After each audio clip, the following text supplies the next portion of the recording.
এখন আমরা পদার্থবিজ্ঞানের দ্বিতীয় অধ্যায়ের একটা ম্যাথ করব।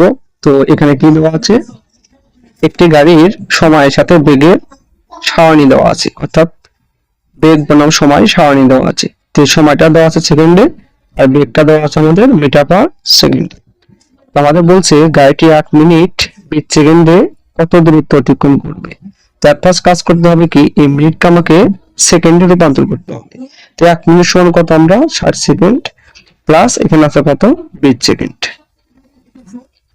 মোট কত 80 সেকেন্ড। অর্থাৎ আমাকে বলছে কি যে 80 সেকেন্ডে কত দূরত্ব অতিক্রম করছি। তো 80 সেকেন্ড বলতে আমাদের কি এখানে আমাদের সারণীতে 80 সেকেন্ড আছে কিনা।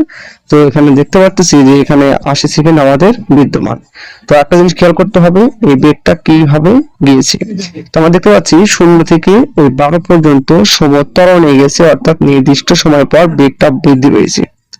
হ্যাঁ, আবার 60 সেকেন্ড থেকে এই 80 সেকেন্ড পর্যন্ত মোট 20 সেকেন্ড এখানে কোনো বেগের পরিবর্তন হয়নি, অর্থাৎ সমবেগে যাত্রা শুরু করেছে। এখন আমরা প্রথমে কি করবো, তাহলে আমরা প্রথমে এই 0 অর্থাৎ 0 সময় থেকে এই 60 সেকেন্ড পর্যন্ত প্রথমে একটা আমরা দূরত্ব বের করব, এবং পরবর্তীতে এই 60 থেকে 80 এখানে একটা দূরত্ব বের করব। এখান থেকে সময় কত আমরা বের করবো 60 সেকেন্ডের ক্ষেত্রে, আর এখানে বের করব 80 মাইনাস কত 60, অর্থাৎ কত 20 সেকেন্ডের ক্ষেত্রে। তাহলে আমাদের এই হচ্ছে 60 সেকেন্ডের ক্ষেত্রে দূরত্ব, আর এই হচ্ছে আমাদের 20 সেকেন্ডের ক্ষেত্রে দূরত্ব। তাহলে 60 আর 20 মোট কত হবে 80 সেকেন্ড। আমাদের বলছে কত 80 সেকেন্ড। তাহলে আমরা এই কাজটি এখন দেখা যাক কিভাবে করা যায়।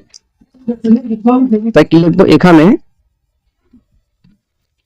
আদি বেগ ইউ সমান কত 0 মিটার পার সেকেন্ড, সেই বেগ কত 60 সেকেন্ডের জন্য প্রথমে দূরত্ব বের করব।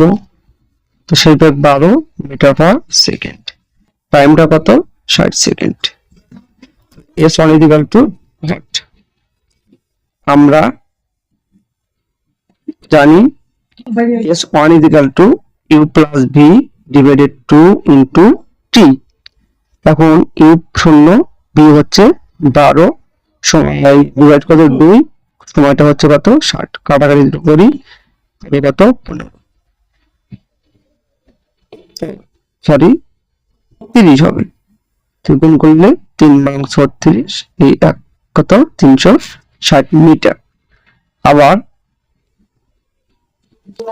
পরবর্তী 20 সেকেন্ডের দূরত্ব s2 ইকুয়াল টু vt। কেন vt, কারণ এখানে আমার সময় পরিবর্তন হয়েছে কিন্তু বেগের কোনো পরিবর্তন হয়নি, অর্থাৎ এটা আমরা বলতে পারি সমবেগ। সমবেগ তো আমরা জানি vt, তো v হচ্ছে কত, সেই বেগটা কত হচ্ছে 12 মিটার পার সেকেন্ড, সময়টা কত হবে 80 থেকে 60 বিয়োগ, অর্থাৎ 20 সেকেন্ড। মান বসায় দিই 12 গুণন 20 গুণ করে 240 মিটার। অতএব মোট 80 সেকেন্ড বা 1 মিনিট 20 সেকেন্ড দূরত্ব সমান equal to s1 plus s2 এত মিটার। s1 কত পাইছি আমরা 360, s2 পাইছি কত 240 মিটার। যদি আমরা যোগ করি তাহলে 0 4 6 0 হাতে কত 1, তাহলে মোট হবে কত এই 600, অর্থাৎ 1 মিনিট 20 সেকেন্ডে মোট দূরত্ব অতিক্রম করবে 600 মিটার।